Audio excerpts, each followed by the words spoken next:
दोस्तों नमस्कार, मेरा नाम है मनीष कुमार सिंह और आप देख रहे हैं 4 पीएम महाराष्ट्र और आपका बहुत बहुत स्वागत करता हूं। दोस्तों महाराष्ट्र में एनडीए से और एक बड़े नेता हैं जिनका मोह अब भंग हो गया है। जी हाँ दोस्तों, और इस बार हम बात डिप्टी सीएम एकनाथ शिंदे की नहीं कर रहे हैं, बल्कि रामदास अठावले की बात कर रहे हैं। जी हाँ दोस्तों, रामदास अठावले का अब ऐसा लग रहा है कि एनडीए के साथ गठबंधन से मोह भंग हो गया है, क्योंकि उनका जो ताजा बयान है वो तो यही दिखा रहा है। रामदास अठावले कहते हैं कि एनडीए गठबंधन में रहते हुए उनकी और उनकी पार्टी की उपेक्षा हो रही है। जो सम्मानजनक भागीदारी उन्हें मिलनी चाहिए थी, वो एनडीए के साथ गठबंधन में नहीं मिल रहा, बीजेपी के साथ गठबंधन में नहीं मिल रहा। जी हाँ दोस्तों, ये बात रामदास अठावले ने पब्लिकली कही है।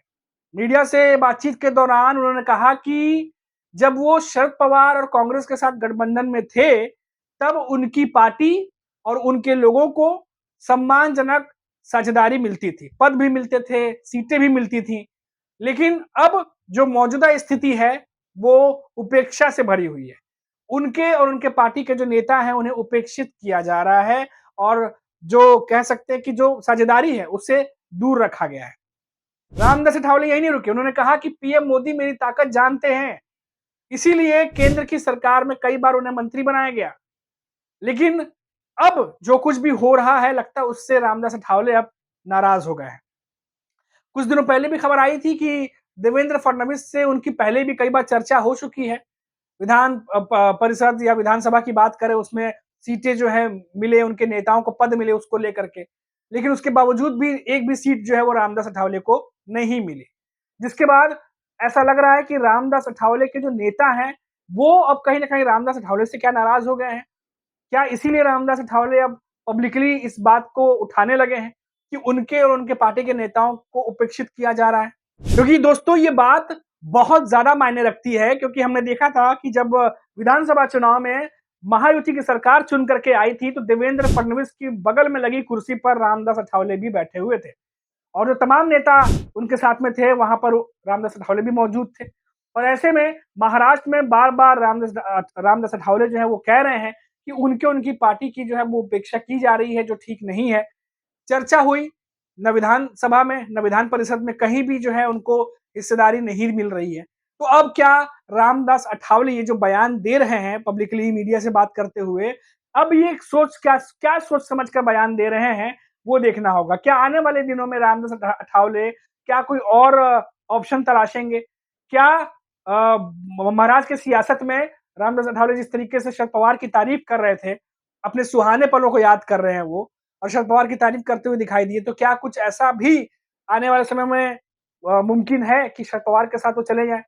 अभी तक फिलहाल कहना बहुत जल्दबाजी होगी और अभी ये बात हम कह भी नहीं सकते, लेकिन इतना जरूर है कि रामदास अठावले बीजेपी को ये मैसेज जरूर देना चाह रहे हैं कि जो भी स्थिति उनकी उनकी पार्टी की इस समय महाराष्ट्र में है, उससे वो बिल्कुल भी खुश नहीं है और साफ तौर पर इस बयान से उनकी नाराजगी दिख रही है। अब तक दोस्तों महायुति के भीतर ज्यादातर करके खबर आती थी कि एकनाथ शिंदे और बीजेपी के बीच में खींचतान चल रही है, उनके बीच में तल्खियां हैं, क्योंकि सभी को पता है कि जिस तरीके से खबरें आई थी, एकनाथ शिंदे काफी कुछ मांग रहे थे पर उन्हें नहीं दिया गया। फिर बीच में खबर आई कि अजित पवार भी नाराज हो गए हैं, उनकी भी पार्टी में कुछ खटपट चल रही थी। महायुति के अंदर कुछ न कुछ नेताओं को लेकर के कुछ न कुछ चलता ही रहता है। कभी एकनाथ शिंदे अजित पवार के नेताओं के खिलाफ बयानबाजी कर देते हैं, कभी अजित पवार की पार्टी के भीतर भी कुछ चीजें ऐसी होती है जो अजित पवार को नाराज कर देती है। तो ऐसी स्थिति में हमेशा इन्हीं तीन प्रमुख जो पार्टियां उनके बीच में खबरें आती थी, लेकिन ये रामदास अठावले के ये बयान के बाद अब ये समझ में आने लगा है कि और भी कई गठबंधन में शामिल पार्टियां हैं जो एनडीए गठबंधन में इन दिनों खुश नहीं लग रही हैं, उनका मोह भंग हो रहा है, ऐसा प्रतीत तो हो रहा है इस बयान से। अब यहां पर ध्यान देने वाली बात यह है कि क्या इस बयान के बाद, इस तरीके से नाराजगी जाहिर करने के बाद, क्या रामदास अठावले की मांग बीजेपी पूरी कर देगी? क्या देवेंद्र फडणवीस, क्योंकि जो जो इस समय महायुति की सरकार है, उसमें कई सारे ऐसे मंत्री हैं जिनको पद ही नहीं मिल रहा। अभी आप देखिए, छगन भुजबल भी अजित पवार के एनसीपी के बड़े नेता, मंझे हुए नेता नहीं थे मंत्रिमंडल में, वो तो इस्तीफा देना पड़ा। आपको खबर पता ही होगी, धनंजय मुंडे का उसके बाद जगह बनी, उसके बाद ही नहीं लिया गया और उस पर भी अभी हो हल्ला मच ही रहा है। क्योंकि उन्हें लेने के पीछे कारण जो है जानकारी कह रहे हैं कि ओबीसी का बड़ा चेहरा है, आने वाले समय में महाराष्ट्र में चुनाव है, तो कई सारे बीजेपी अपना जो है आगे हित देख करके कई सारे फैसले कर रही होगी। लेकिन जब इतने बड़े नेता मंत्रिमंडल में शामिल नहीं हो पा रहे या पद के लिए जो है वो अभी नहीं हो पा रहे, जिसको लेके मायावती के भीतर ही खींचतान चलता है, तो ऐसे में क्या जो बाकी के गठबंधन जो सहयोगी नेता हैं, जो सहयोगी दल हैं, क्या उनके लिए बीजेपी कुछ कर पाएगी? ये सबसे बड़ा सवाल है।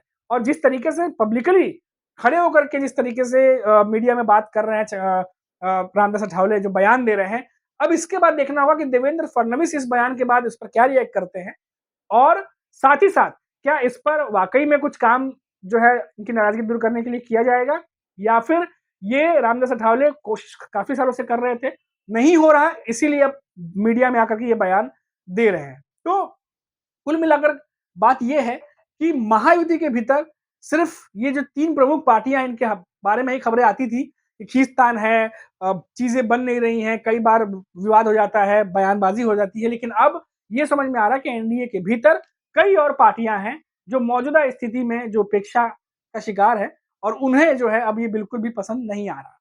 अभी के लिए इतना ही। आप देखते रहिए 4 पीएम महाराष्ट्र। नमस्कार।